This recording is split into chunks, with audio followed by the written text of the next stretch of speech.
Hi there! So it is 2018 and it is time to reflect on a year of reading. Yeah, that's what I wanted to say, but 2017 was a shit year for me reading-wise. According to the list I keep of the books I read on Goodreads, in 2017 I read 9 books. 9. You notice that that's not a lot. It's not even 2 digits. It's not a lot at all. Something that I thought might be funny for you to see, I'm one of those people who keep a bullet journal, and in bullet journals you keep like lists of things and you sometimes draw whatever the list is, and I made a bookshelf for the books I read in 2017, and this is what it looks like. Oh, look at that shelf. Look. Oh, there's 1, 2, 3, 4, 5 shelves that I didn't need because I didn't even fill one of them. Wow. So that kind of gives you an idea of the optimism I had going into 2017 versus what actually happened in 2017. In my defense, I used to read a lot more because I worked at a movie theater, and in between, like, while the movies were playing, in between rounds, as long as everything was clean, we could do whatever we wanted. So I used to just read, and I got through a lot of books that way. And now I don't have that job anymore, and I need to work reading into my schedule somehow. And I found that out the hard way. So, but even though this reading year was shit, I still have enough books to fill all the categories, so I'm still gonna make this video. Just, you know, there's gonna be a lot of Junji Ito on this list because I read a lot of his stuff last year, and I hope you're okay with that. I hope that's okay with you. It's not too bad. Alright.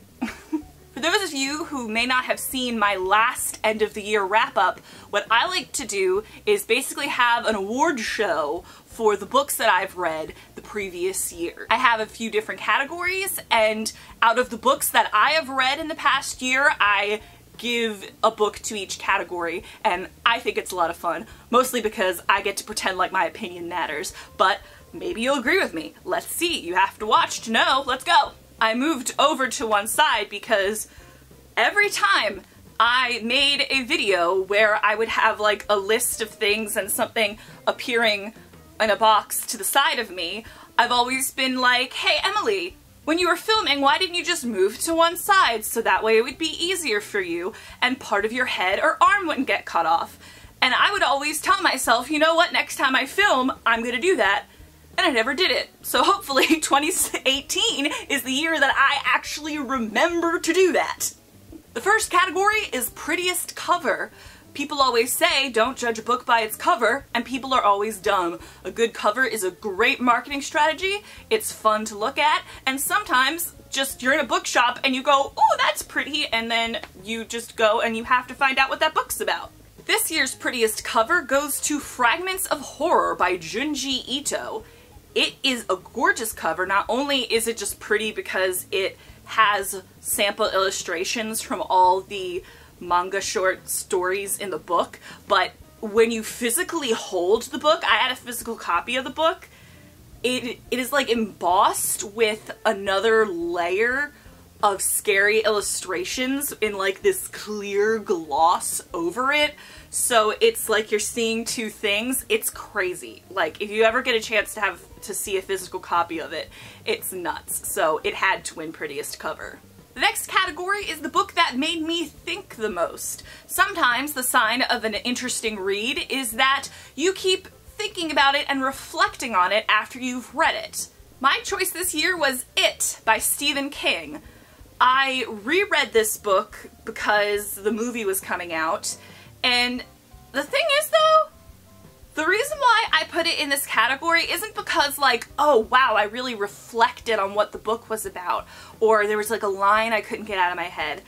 It made me think because I read a lot of Stephen King growing up, and he's always been like a fixture in both my literary and horror film background. He's just always like the ever-present figure, and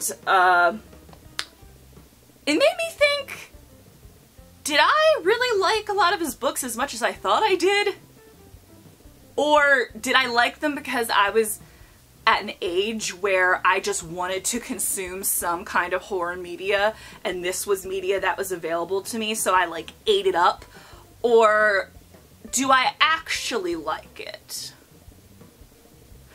I don't know. More thoughts on this later, but it did make me think, so it got the spot.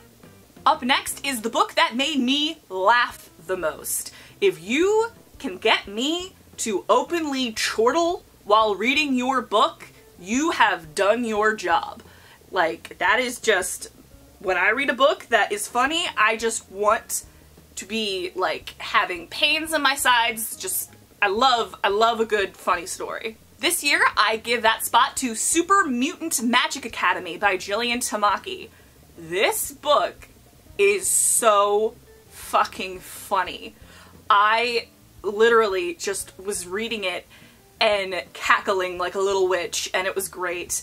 And I mentioned that I work in a movie theater. I actually read the bulk of it at the movie theater, and I'm just sitting there giggling, and I had a coworker just looking at me on her, she was on her phone, and she keeps looking over at me every time I chortle, like, what is this bitch? What the hell is wrong with her? Does she need like a doctor? Next is the book that made me cry. Because if you can jerk a tear out of my eye and warm my cold dead heart, you've done your good work, sir. You've written a good book. And this year I had to give it to A Monster Calls by Patrick Ness, because I read that book and I was a sniveling, crying bitch at the end of it. I openly wept. It's a very short read too. It's not very long at all, so I read it in like a day and then finished it and just was like, why? Why am I there? But it was a good kind of cry. It wasn't like a pointless cry. It was moving and emotional, and it's a very pretty book. Like, go get it. Next is the book that made me go, what the fuck? Sometimes when we're reading, a book can either scare you, have a dramatic plot twist, a betrayal, or something that just makes you go while you're reading, and I love that shit. So I had to invent a category for when a book just makes you go, what the fuck? And this year, the book that made me go, what the fuck, was Tomi by Junji Ito. I still don't think I'm pronouncing that title correctly. If any of you are better at Japanese pronunciations, feel free to roll your eyes and correct the dumb white bitch. This is a collection of horror stories centered around this spirit of Tomi, and it's got elaborately different deaths and gore and body horror, and just like it made me go what the fuck quite a few times, because I didn't know what the fuck I was seeing. And I read a couple of Junji Ito's stuff within the past year, 2 years, but this one was the one that I think kind of made me go what the fuck the most, with its visual, how do I say it? Like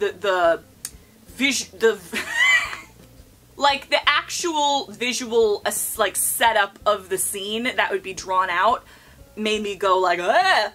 I'm gonna add a category this year that wasn't here last year and may not be here next year, full disclosure, but I will explain why it's not a permanent fixture of my end of the year wrap up. At the end of 2016, I wanted to do a wrap-up video for all the books that I had read that year. It was a much better reading year than this one, so I thought that there should be a way to narrow it down. I really liked the setup of having different categories and then putting some of the books that I read in each category, because I thought that that would be a very easy, concise way for people to be like, oh, okay, this book is recommended if you want to laugh. This book is recommended if you want to think. I just happen to like that. There are other booktubers who do that type of award show category system. I didn't think of it myself, obviously. And people who do this, though, they typically will have a worst book of the year category. And I didn't want to do that because last year I felt like pretty much all the books I read were varying degrees of pretty good. Like, I did not have a book that I didn't finish. I didn't have a book that offended me or anything. I just felt like if I were to have that category, I would be putting a book there, just the book that I enjoyed the least out of all good books, not necessarily a book that deserved to be in the worst category. It wasn't a book that I thought was bad. It was just a book that wasn't as good as its friends. Like, I just didn't feel right about it. But this year, that is not the case. I did read a book that I kind of hated. Hate's a strong word, but yeah, it is, and that's how I felt for this book. I really didn't like it, and I felt bad about it.